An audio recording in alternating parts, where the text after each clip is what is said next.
Jumpa lagi di Halo Timnas yang akan menyajikan informasi terupdate mengenai Timnas Indonesia. Di antaranya, jelang babak 16 besar Timnas Indonesia dapat keuntungan.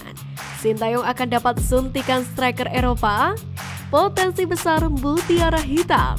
Simak berita selengkapnya hanya di Halo Timnas.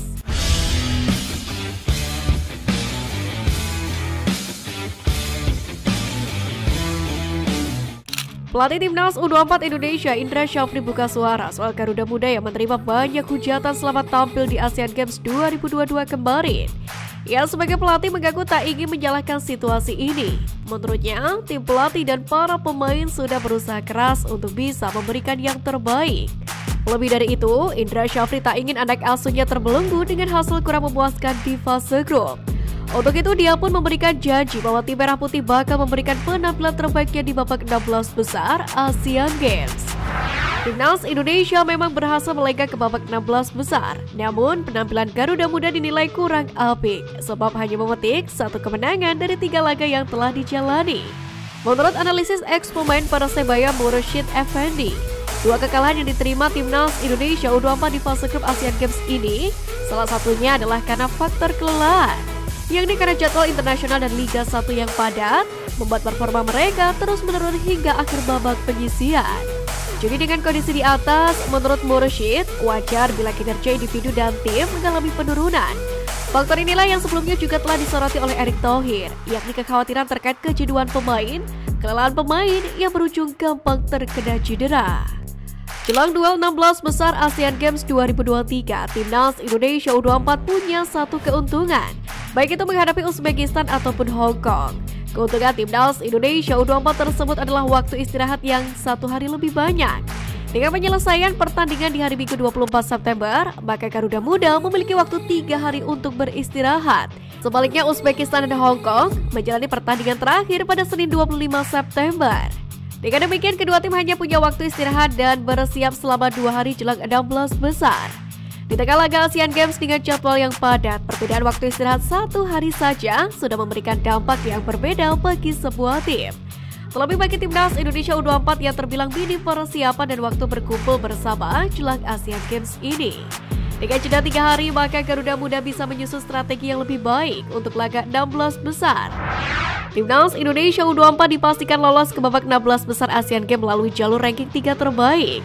Keberhasilan tim Merah Putih ini ternyata mendapatkan banyak sorotan dari beberapa pihak, termasuk media Vietnam.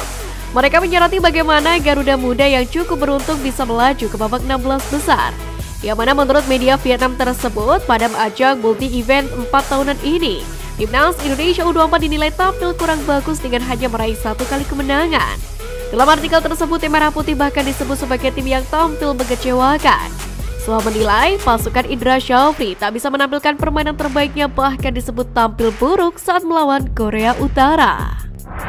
Thailand berada di grup yang cukup berat pada Asian Games 2023 ini. Tergabung di grup E, Thailand bersaing dengan Korea Selatan, Bahrain, dan Kuwait.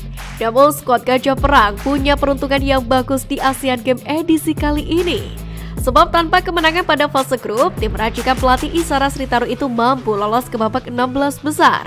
Yang mana Thailand lolos ke 16 besar lewat jalur peringkat terbaik.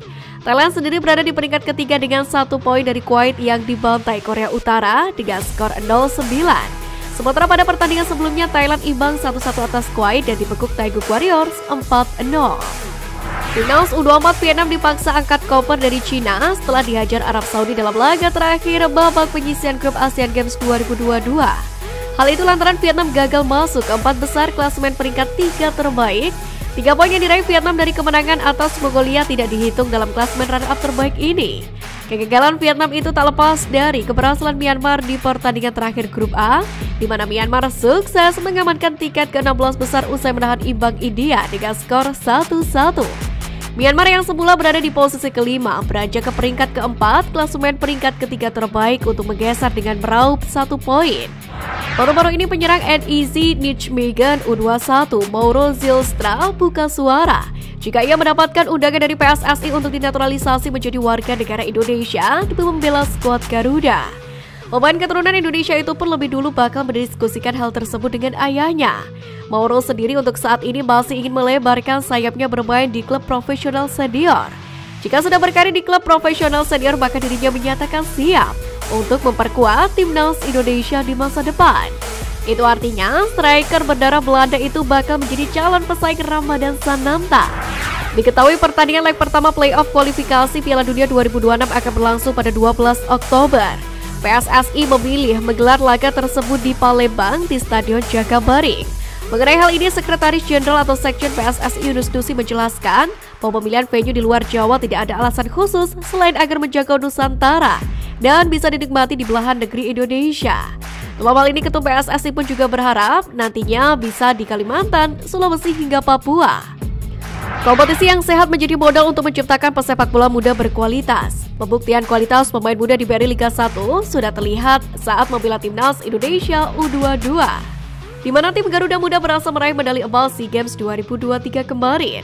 Prestasi itu pun membuat timnas Indonesia menyudahi penantian selama 32 tahun dalam merebut medali emas SEA Games. Terakhir adalah berlaga pada kualifikasi Piala Asia U23 2024 di Stadion Manahan, Solo.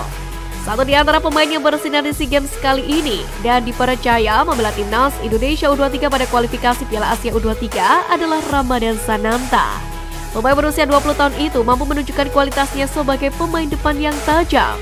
Tidak hanya itu, Sananta menjadi penyegar pemain muda Indonesia di lini serang. Ia beberapa tahun terakhir seperti sulit melahirkan striker mumpuni.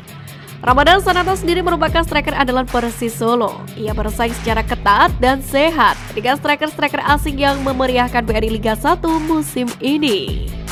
Papua Football Academy atau PFA semakin giat mencari bibit pemain muda berbakat di bumi cendrawasih dengan program yang berlangsung pada Mei-Juni kemarin. Setelah sebelumnya pada program PFA tahun pertama dilaksanakan di 3 wilayah yakni Timika, Merauke, dan Jayapura. Edisi tahun ini diperluas hingga 7 kabupaten kota di 3 provinsi, meliputi Papua, Papua Tengah, dan Papua Selatan. Hal ini bertujuan agar semakin banyak anak-anak Papua yang berbakat dalam cabang olahraga sepak bola dapat mengikuti seleksi dan berkesempatan untuk masuk sebagai pemain PFA.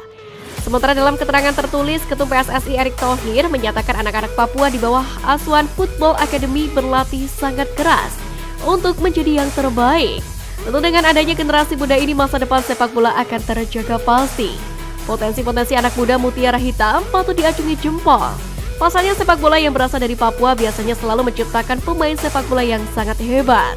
Contohnya adalah Boaz Salosa, David Lali, dan masih banyak lagi.